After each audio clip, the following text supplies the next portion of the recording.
warahmatullahi wabarakatuh.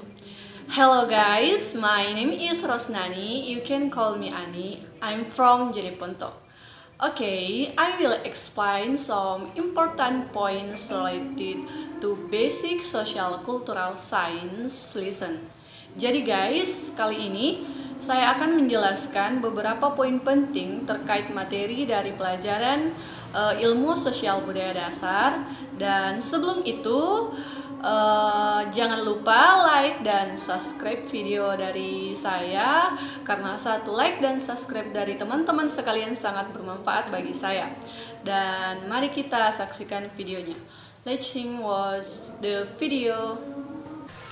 Nah, yang pertama yaitu manusia dan kebudayaan. Terdapat sifat-sifat kebudayaan. Yang pertama yaitu cipta. Cipta adalah akal atau pikiran. Sedangkan kedua yaitu rasa. Rasa adalah keinginan atau hasrat dari manusia. Dan yang terakhir itu karsa. Karsa adalah hasil atau biasa dikatakan dengan bentuk atau wujud. Nah, terdapat pula unsur-unsur kebudayaan. Yang pertama itu bahasa. Bahasa adalah alat komunikasi untuk berkomunikasi dengan orang lain. Selanjutnya sistem pengetahuan, sistem kemasyarakatan, sistem teknologi, dan sistem mata pencaharian, sistem religi. Nah, sistem religi ini mengarah kepada kepercayaan orang-orang. Misalnya kepercayaan dulu yaitu animisme dan dinamisme. Yang terakhir yaitu kesenian. Dalam hal ini terdapat pengertian manusia dan peradaban. Pengertian manusia itu sendiri adalah suatu makhluk sosial budaya di mana manusia selalu membutuhkan orang lain. Sedangkan peradaban adalah bagian-bagian kebudayaan yang halus dan indah seperti kesenian. Nah, itu menurut Kenjaran-Inggrat. Selanjutnya yaitu pengertian individu, masyarakat, masyarakat desa, dan masyarakat kota. Di mana individu dalam bahasa Latin, individu berasal dari kata individuum yang artinya tidak terbagi. Selanjutnya yaitu masyarakat. Nah, masyarakat adalah orang yang hidup dengan waktu yang tidak cukup lama dalam suatu tempat, di mana orang-orang tersebut sudah memiliki sistem sosial atau struktur sosial tersendiri serta memiliki kepercayaan, sikap dan perilaku yang dimiliki bersama. Nah, selanjutnya yaitu masyarakat desa. Masyarakat desa adalah sekumpulan orang yang hidup dan tinggal di suatu pedesaan secara homogen. Masyarakat desa memiliki hubungan yang masih erat terhadap sesama. Sistem kehidupan mereka biasanya berkelompok dan menganut sistem kekeluargaan. Beda halnya dengan masyarakat kota. Masyarakat kota adalah sekumpulan orang yang tinggal dan hidup di daerah perkotaan secara heterogen, yang kehidupannya sangat kompleksitas dan cenderung sudah maju. Sistem hubungan mereka itu bersifat individualistik. Manusia sebagai makhluk sosial.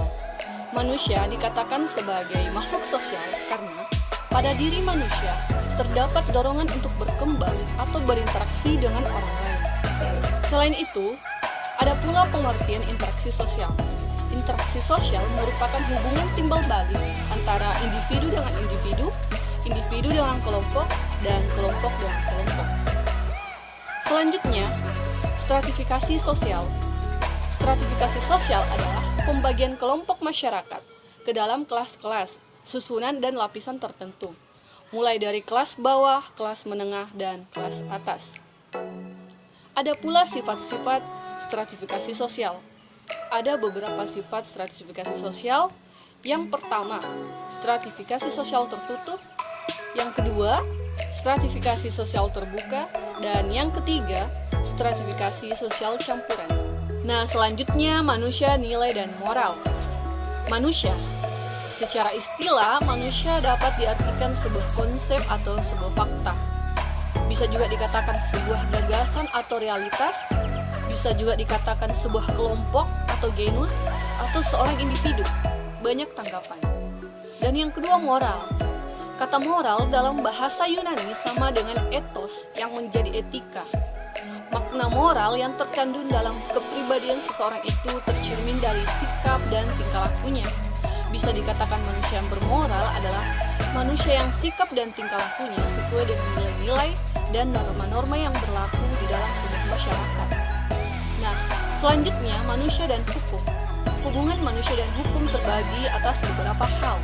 Yang pertama yaitu manusia dan hukum merupakan dua instansi yang tidak bisa dipisahkan.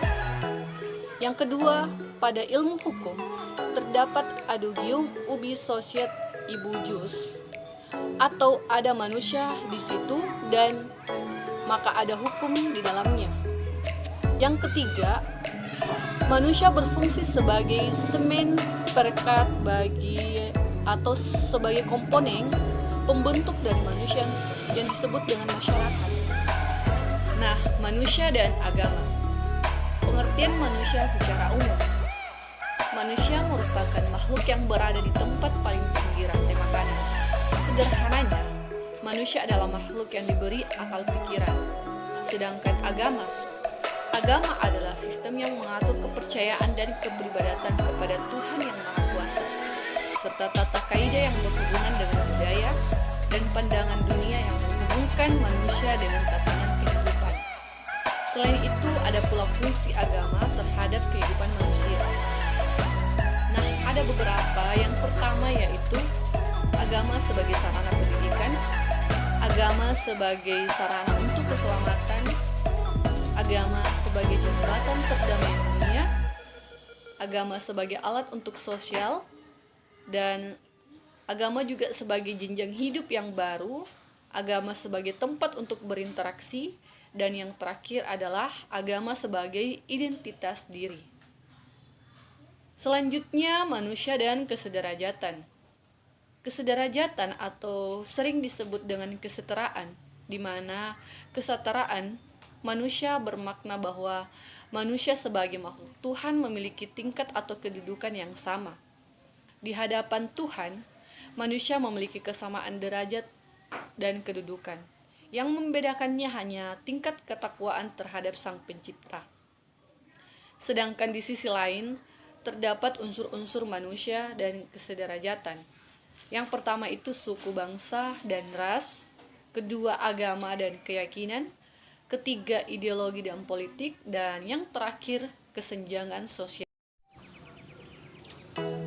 Nah, manusia, sains, dan teknologi. Fungsi sains dan teknologi dalam kehidupan manusia yakni membantu manusia agar aktivitas kehidupannya menjadi lebih mudah, lancar, dan efektif, sehingga kehidupannya menjadi lebih bernama dan lebih produktif.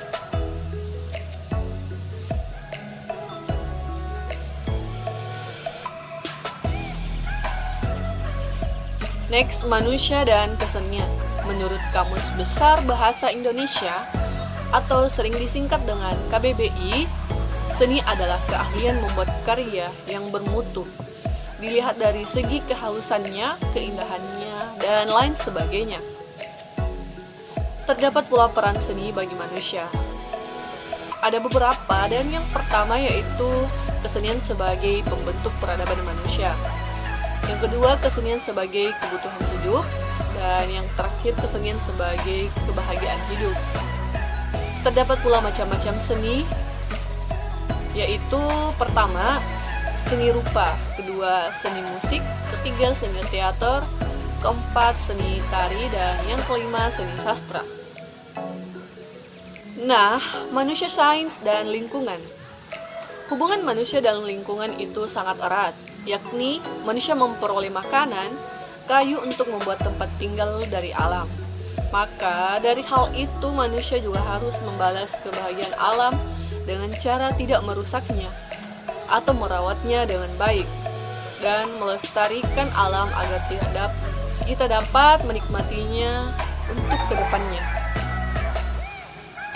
Okay guys, that was an explanation of the material from basic social cultural science subject.